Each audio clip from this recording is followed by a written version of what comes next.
Hi, everybody, and welcome back on this Wednesday. A lot happening weather-wise. A big change still coming out and ahead of that cold front that's going to put us sitting pretty for several days on end. Some showers and thunderstorms firing up. We'll take a look outside, see what we have to expect in the short term this evening. But once again, still a very nice, albeit tweaked forecast from yesterday, but a nice forecast for the end of your week and your weekend, one you'll certainly, we hope, get to enjoy.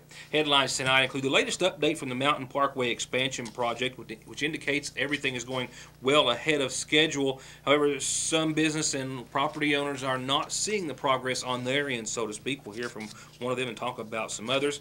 We'll also talk about the latest developments in the Eric C. Kahn federal case, a significant portion of it, the majority of it dismissed, and in more efforts of flood relief in Johnson County. But it's not just Johnson County, but it is an event coming up for 3 days next week for anyone affected by any of the recent flooding or natural disasters. And they're going to have a whole lot of services, not just information on hand, but real life help at that location. And it is, once again, for everyone. Just a few of the things that I've got to talk about, once again, including that beautiful forecast. Tragically, though, tonight we start off this Wednesday's program talking about a fatality here in eastern Kentucky. A Floyd County man has died after he crashed his truck into a hillside last night. Police are still investigating, and they're putting out a plea to the public for anyone who may have seen the accident or may have seen the truck sitting next to the roadway during the early morning hours today. But police in Floyd County, in Prestonsburg, have confirmed that it happened on Kentucky 114 just west of the Prestonsburg traffic light. It wasn't discovered until 6 a.m. The time that the wreck actually happened still yet to be determined. However, they have identified the driver as 30-year-old Arturo Cruz, who was said to have lived in Dwell. He was said to be alone in the vehicle when he crashed into the hillside. Police also have confirmed that he was not wearing a seatbelt, which may or may not have led to his death. He was pronounced dead at the scene. We have also confirmed. They are asking that if there's anyone who may have seen, once again, the scene of the accident or the vehicle sitting next to the road, to call authorities. We've also learned through acquaintances of his that he was an employee at El Azul, the restaurant there. He also leaves behind a fiance and a small 3-year-old son. A Paintsville little girl is in the hospital tonight after being bitten not once, but twice by a copperhead. She was airlifted to the Cabell Huntington Hospital late last night. We've reached out to some family members to try to find out more, but at this time, all we've been able to ascertain is that she's a little 5-year-old girl. She was bitten by the copperhead snake not once, but 2 times last night in the foot. She was ultimately flown to the Cabell Huntington Hospital, where she was in severe pain. They, of course, as I understand, we're giving her anti-venom medications as well as trying to relieve the pain. That's all we know at this hour. We certainly wish her well, and I'll try to find out more for you very, very soon. The latest update from the Mountain Parkway expansion project sheds a positive light on the progress of the report or the project of its in and of itself. However, some business and landowners say that they are still in a bit of a lurch, not knowing exactly how it's all going to work out for them.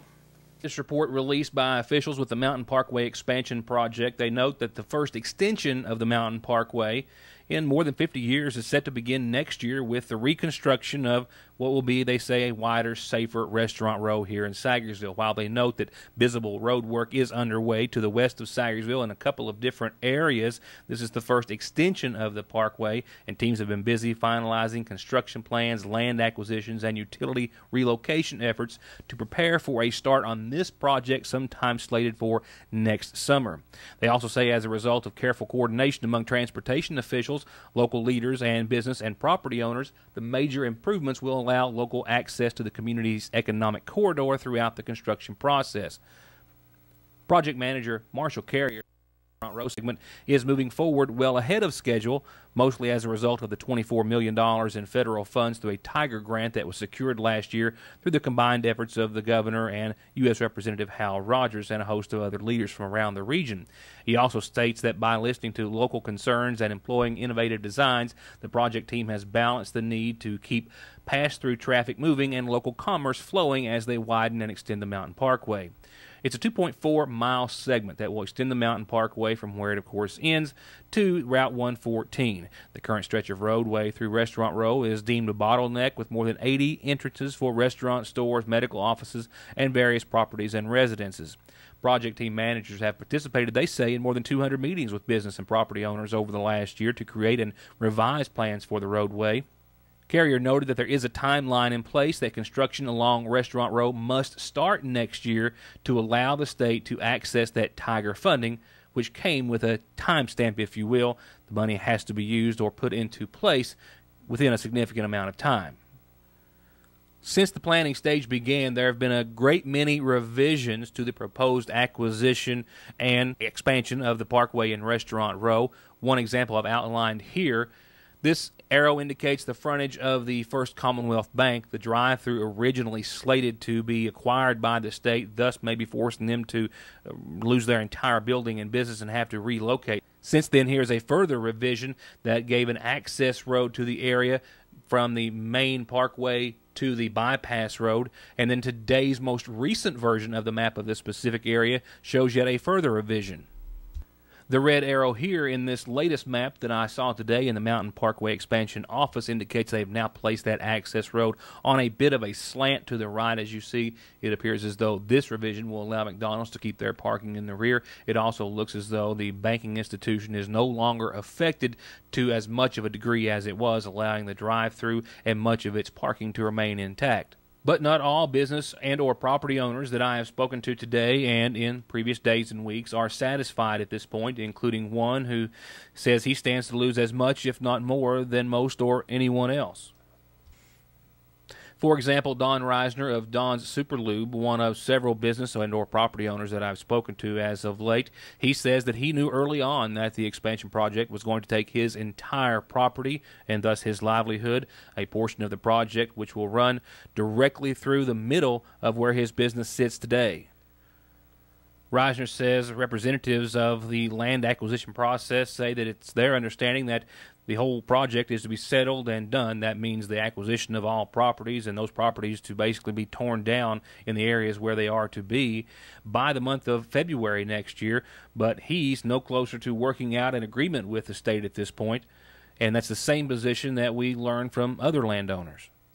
I guess they're going to lose their federal grant money if this is not all agreed upon and settled by February of next year. And from the figures that they gave me, they've not made any offers on this part of the garage that I run here, but from what they gave me on the lot down there that I own where the gravel and tile place is down here, it's not even closed. And one thing I'd like to say is what they're doing to this section of town, a lot of the business people I don't think really fully realize is what is going to happen. You're going to lose at least half the businesses out here on the parkway, if not more. From what I calculate, it's going to be more than half the businesses you're going to lose. And this is something that I worked my life for. When I built this garage, I was working 14 hours a day and driving 4. I built this garage to keep from doing that, and now they're going to take that from me. And how do you put a price on that? But that's the thing that's going to hurt, is when they put you out of here and you're going to have to start looking for employment someplace else, traveling. There's nothing in this area to do. And Reisner also reiterates a point that I've heard from other business owners, that acquiring a new place to find and open up a new business, should they financially and be able to do it by other means, is not going to be as easy as one may think. In fact, he's already looked for an alternate site and says that it really just doesn't exist. I've talked to people about buying property from Route 7 to the caution light out here, and my nephew's done the same. And from what I'm seeing, there's no property for sale. And how you going to relocate if you can't buy a piece of property back out here? My business consists of this road out here, the Parkway, and if you take that away from me and stick me out on a side road or on a back road or whatever to where the people are traveling, I've done work on vehicles from all over the United States. And if you put me on a side road or a back road where they can't see me or get to me, you're not going to do that work on that vehicle. And as far as depending on local people for the money, I mean, it's just not there. There's too much unemployment in this county for anybody to do any good. About every business I know of is struggling right now. And then to do this, I mean, it's really going to hurt when you stick them on a back road to where that they can't get to you without having to circle around in circles to get to you. It's going to hurt. I also spoke today with 3 other property owners who have a total between them of 6 different properties, and they each confirm that they have only been approached by the state about acquiring a portion or all of their property on no more than 1 occasion. and are still completely uncertain as to the outcome in the future. I'll be right back with more headlines after this. To get high-speed internet on their state-of-the-art fiber optic network for all of your home and business solutions, or to watch TV without a contract on over 200 digital channels with superb quality, or stay connected with family and friends with 24/7 telephone service you can always depend on, contact Foothills Broadband today. Or just click on their link to the right to find out how they're working to provide the latest in communications at affordable prices with exceptional service at Foothills Broadband. Flood relief efforts continue to mount, as does the need for those relief efforts, and it will continue to do so for quite some time, and who knows how long. One such example is an event that's been slated for 3 days next week in Johnson County, but they want to stress that it indeed is not just for Johnson County residents, and it's not just going to be an informational gathering of a host of different organizations which are participating. Indeed, dozens are participating, and many will be offering real hands-on services. Nancy Price of Johnson County says that they are greatly involved in this event, which is mirrored from one that actually began in Magoffin County post-tornado of 2012. Sharon, who's now Sharon Fields, used to be Sharon Green, actually come up with this idea during the tornado in Magoffin County. What it was to bring different agencies together to talk about and be of assistance to residents who was affected by the tornado.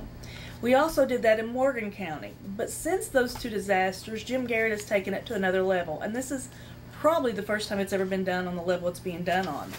The flyer that we've got to give out, and it's on Facebook and will be on your site and other sites, gives a listing of some of the people that's involved.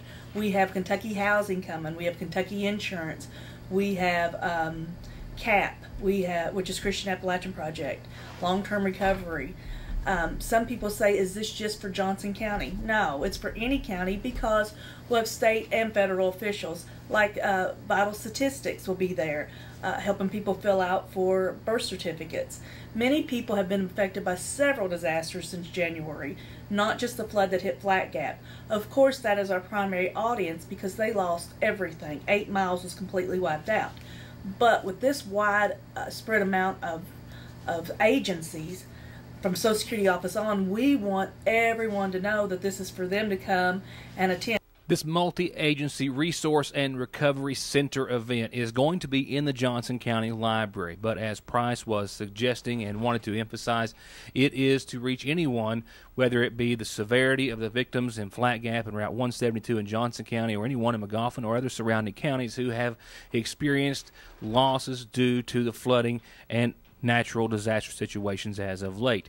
It's going to be slated for 3 days next week, next Thursday, Friday, and Saturday. Thursday 1 till 6, Friday 10 till 3, and then Saturday 9 till 2, once again in the Johnson County Public Library.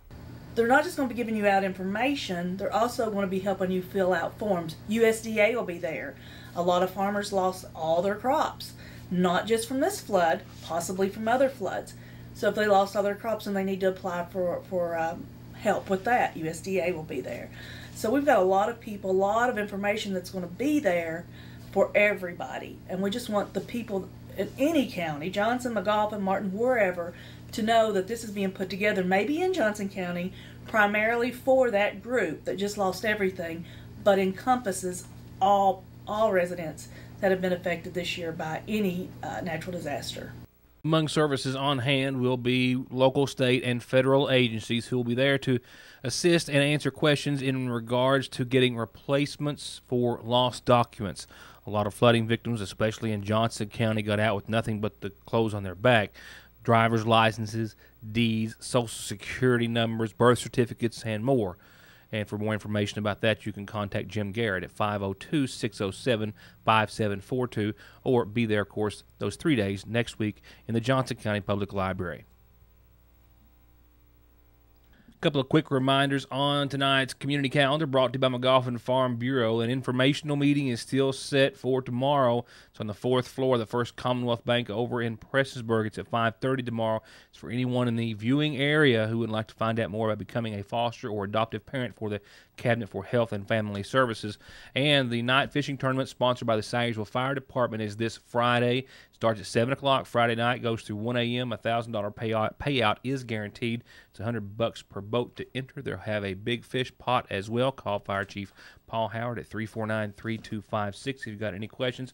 I don't have it typed in, but a reminder that this Saturday, the McGoffin County Health Department is the location and venue for a Civil War Reenactment Committee presentation, along with the Sayersville Kiwanis Club. They are presenting Robert Brock as American icon Mark Twain. This special performance, which is free, starts at 7 this Saturday. Doors will open at 6. And use these links anytime you've got a calendar like this, birthday, anniversary, organizational, or otherwise. And remember, you can catch programming the following day on yournewstoday.com. Two reminders about funeral services, actually one this evening.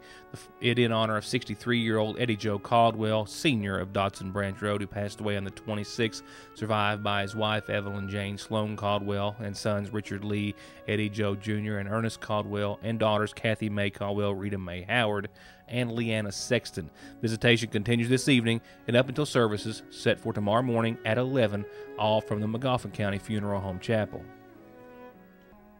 And this last announcement comes in loving memory of Grant Helton, who will always be loved and missed.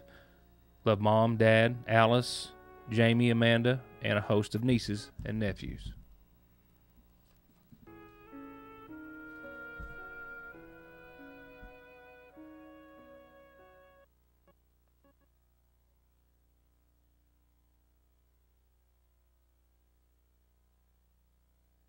It's 43 pages in length. We'll try to pull out at least a little bit of information, as it is the majority of a case that has been dismissed in favor of Eric C. Kahn.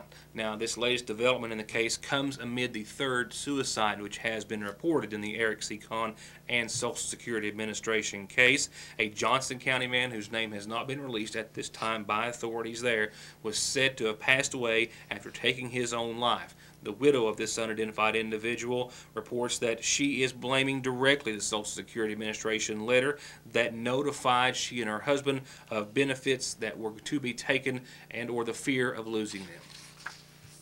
While it appears in part to be a victory on the behalf of Kahn, it also appears, per my reading, that it's also things that may be able to be brought back before the court. The relators identified the whistleblowers in the case, if you will, Jennifer Griffith and Sarah Carver. Says the court had filed the complaint under the False Claims Act. The defendants, against defendants Eric C. Kahn, as well as his law office and others, alleging that they colluded to rig Social Security cases in favor of Kahn and his clients, as we all know. The court documents in front of me say that no matter how serious the allegations, those complaints from those two ladies and former employees of either his office or the Social Security Administration must meet minimal pleading requirements under federal rules. And on several important counts, their complaints fail to satisfy the pleading standards. And as a result, the defendant's motion to dismiss, that being a motion to dismiss on behalf of Eric C. Kahn, was granted in part. Not all parts of testimony submitted by Griffith and Kahn met those requirements, but some did. It says that while there were some flaws or deficits in her complaints, Griffith's allegations don't suffer from the same flaws as did Stone's. Griffith had knowledge of the actual scheme. She did not simply predict or guess that Kahn and Judge Doherty misappropriated cases or that Kahn had falsified his representative fee forms. She actually observed that misappropriation and Kahn's submission of those forms. However, it also says that whether the inadequately pled claims should be dismissed with or without prejudice depends on whether or not Griffith had sufficient notice that her amended complaint was deficient or whether she had an adequate opportunity to cure those deficiencies. While this appears to be a victory for Kahn in some part, it also specifies in conclusion that if the whistleblowers file a new pleading that fails to cure these deficits, the court will dismiss it with prejudice, while this particular filing was dismissed without prejudice, which seems to leave the door for them to refile those pleadings in another submission. Also, in conclusion, it said that Kahn's and Judge Doherty's motions to dismiss were granted in part and denied in part. The motions are denied as to allegations in Count 1. Khan's motion is also denied as to the conspiracy claim in count 7, but the remaining portion of count 1 and all of counts 2, 3, 4, 5, 6, and 8 of the complaint were dismissed without prejudice and thus in favor of Eric C. Khan at this time. Turning to your forecast, brought to you by Licking Valley RECC, I can't rule out, there's a segue for you, the potential of some showers and storms over the course of the evening. You can see here on your Doppler radar, and they are moving to the south and to the east, but we have right now about a 20% chance of seeing those. They are waning in strength. The good news is that after any potential showers and or storms that we may see this evening, we're going to be in good shape for days to come. It's a forecast we've been dreaming about and looking forward to for days. That low of 68 tonight under the potential for some showers and storms and mostly cloudy skies, which are clearing and have been for some time, is to be followed, as you saw, tomorrow by 86. Any chance of showers is up until about 8 o'clock, and after that it's just going to be gorgeous. Partly sunny tomorrow, sunny on your Friday, with that cold front bringing us down to the low 80s for a brief time period and the upper 50s for nighttime lows on your Friday.